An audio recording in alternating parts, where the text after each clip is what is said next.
So this is my Mackie controller, which is MIDI output, no USB, and these are great, but the problem with mine is that when I turn it on, when it does the fader calibration, it fails because the first fader doesn't move, and so I get a failed message on the screen. Fader 1 calibration failed, please contact Mackie tech support. So you turn it off again, try it again. Same thing, no movement at all.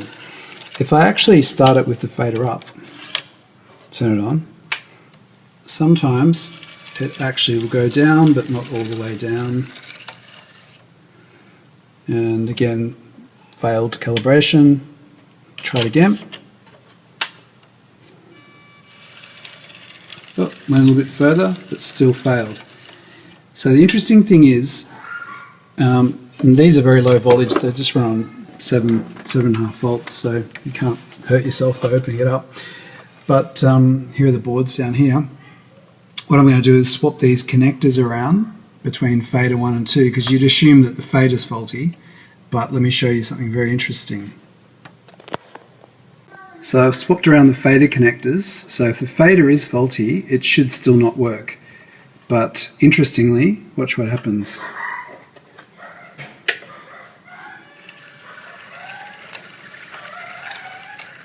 All the faders move, but I get a fader calibration failed.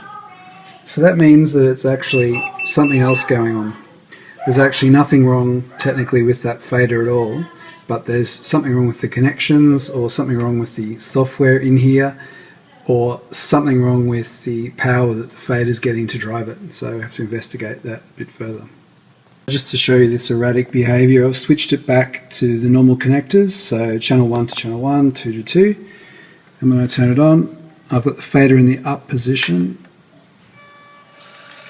It actually goes all the way to the bottom. If we look on the screen, it's alright, it calibrated okay. So there's something obviously wrong with the connectors on the board, or something else. So yeah, here we are inside there.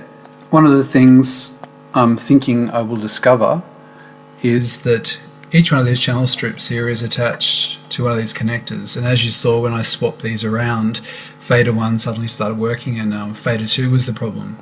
So there's something wrong in the channel strip, I would say. So what I'm going to do is check out these capacitors here. Each one of these strips, there's 8 of them here, and master fader 1 doesn't seem to have anything. 1, 2, 3, 4, 5, 6, 7, 8. Oh, 9, yes it does. So it's the master fader, and this is fader number 1. I'm going to pull out these capacitors here and do a discharge check on them using my capacitance meter, and it'll show me the value and also how they're discharging to work out if they're the problem, because I'm suspecting that they will be the problem. And 4 was also doing some weird stuff as well, this one here, so I'll check these first, seeing as this is the worst channel, and go from there.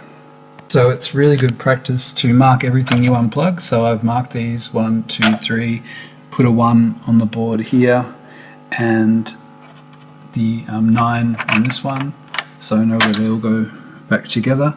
Sounds obvious, but if you leave it for days or weeks and come back to it, you might forget how it all goes back together. Remember to tag all of your bits. I usually keep them in plastic containers with a lid that I can put on to make sure I don't lose them, and so I know what goes where. Taking photos of them, when you're taking them out, is a good way to keep track of where they went back, because you don't want spares left over at the end. I've got the board unscrewed here, which is just a series of screws. Flip it back, and you can see underneath there's actually little bits of garbage on there, here and there. You want to get all of that stuff off, because that can short out components and cause problems. So you can use some isopropyl alcohol, which I've got here, and we can just spray this.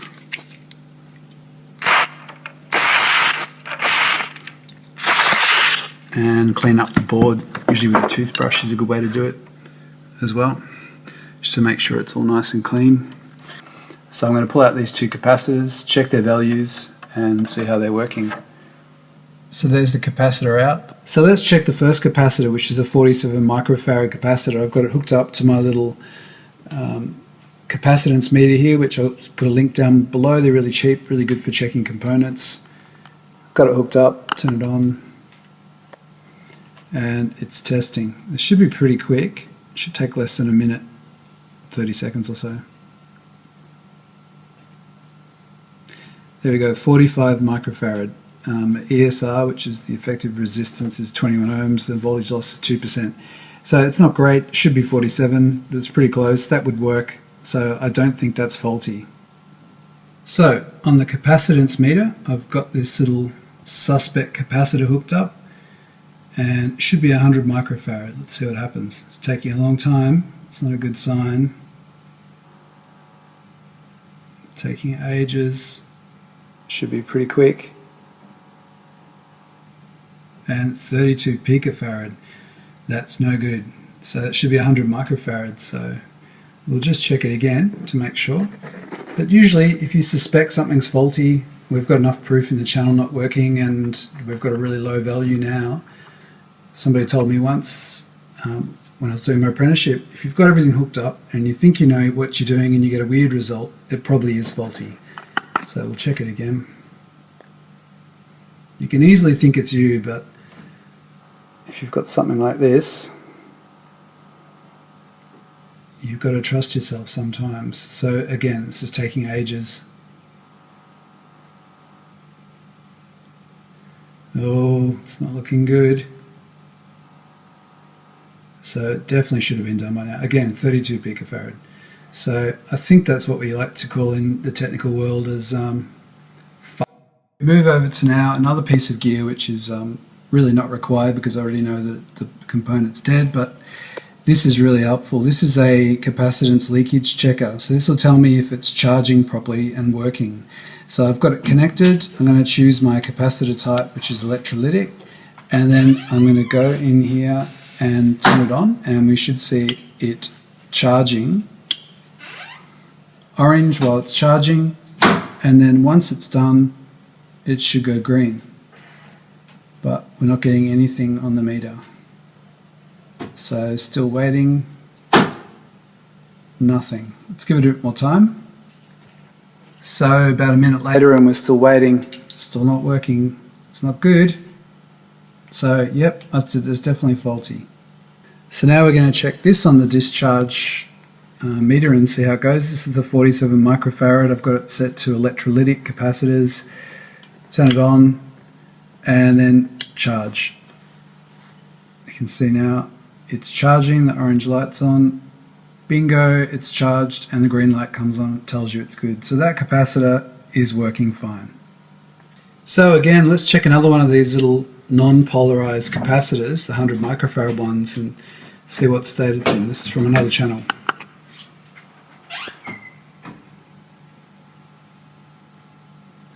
So there we go, 169 microfarad. So it's supposed to be 100 microfarad, but we've got 169 and the voltage loss is 7%, which is not good. So that's also flaky as well. But let's check it on the capacitance meter. So here's the second capacitor on the discharge meter, and I'm going to try that. Charging. Oh, it's not charging. No, it should be done by now. So that's basically means it's leaking.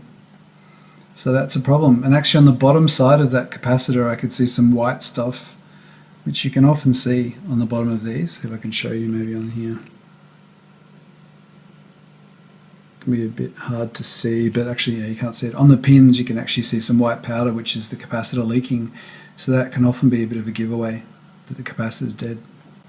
So just to show you again what it should do, here's a known brand new capacitor that I've already checked. I know it's good. So we're going to connect that, and it's charging and charged.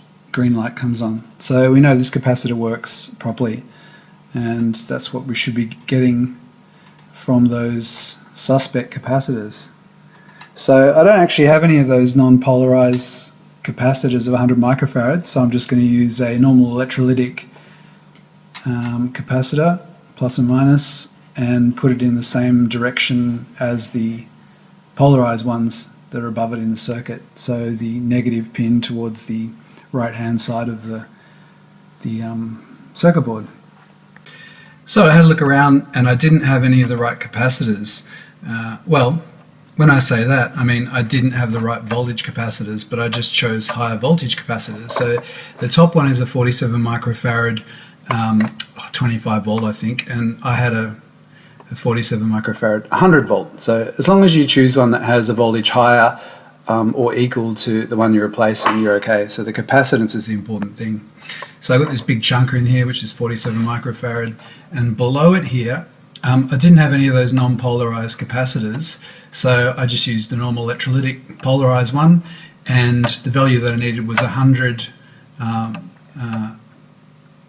microfarads, and which I think was 100 microfarad, what was it? I'm just looking at the other one. 100 microfarad 10 volt, and I only had 100 microfarad 25 volt, so I chose one of them. And polarization wise, I just put it the same orientation around as the top one, so the negative goes to the outside. So I just did the same with that one as well.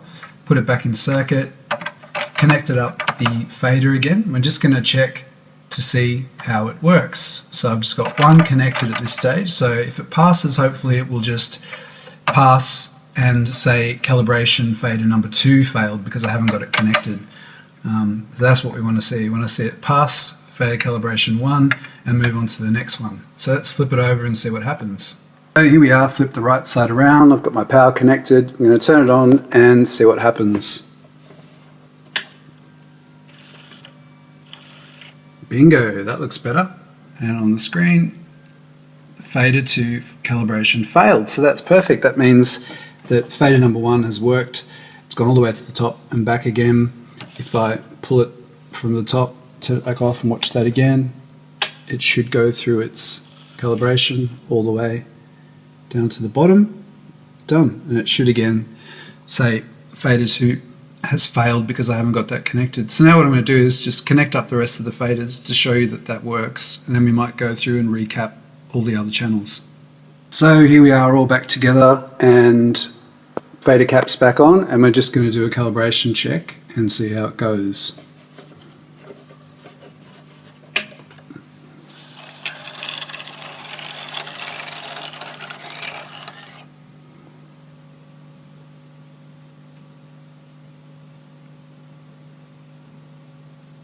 Looks like that worked, hey?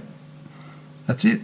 So we'll check it again, turn it off, turn it back on.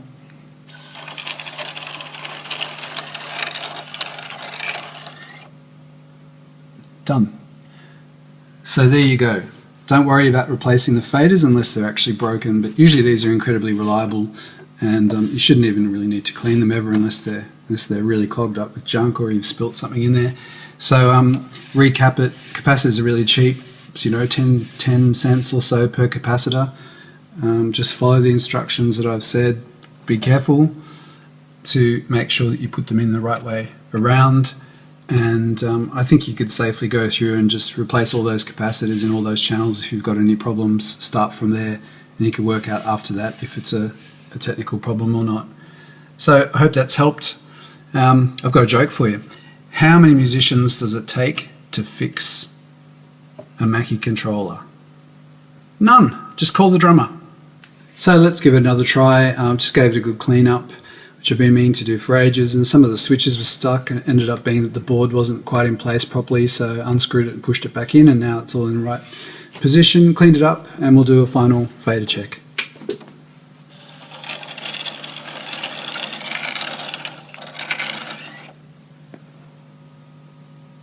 Beautiful. All done. No fader problems. Fixed. So there you go. Even a drummer can do it. There's nothing better than a box full of broken bits and a working mixer. So my advice is just take your time, go through it carefully, lay all the things out so you've got everything clean, label all your parts so you know where they go, take some pictures, You can't hurt yourself by working on this because it's only 7.5 volts DC, so pretty easy to work on. But just take normal precautions, and obviously do it at your own risk. If you damage something in there, then you might have to call a technician to help you, but generally that's a basic fix and something that they might charge you quite a lot of money to do because there's some labour involved. But if you want some help with this, or you've got another piece of gear that's not working properly you want some help with, get in touch below, and you can always send stuff to me internationally. I fix gear from all over the world, so get in touch. If I can't fix it, I won't charge you, and I'll give you a rundown of what's wrong before I start work. So let me know.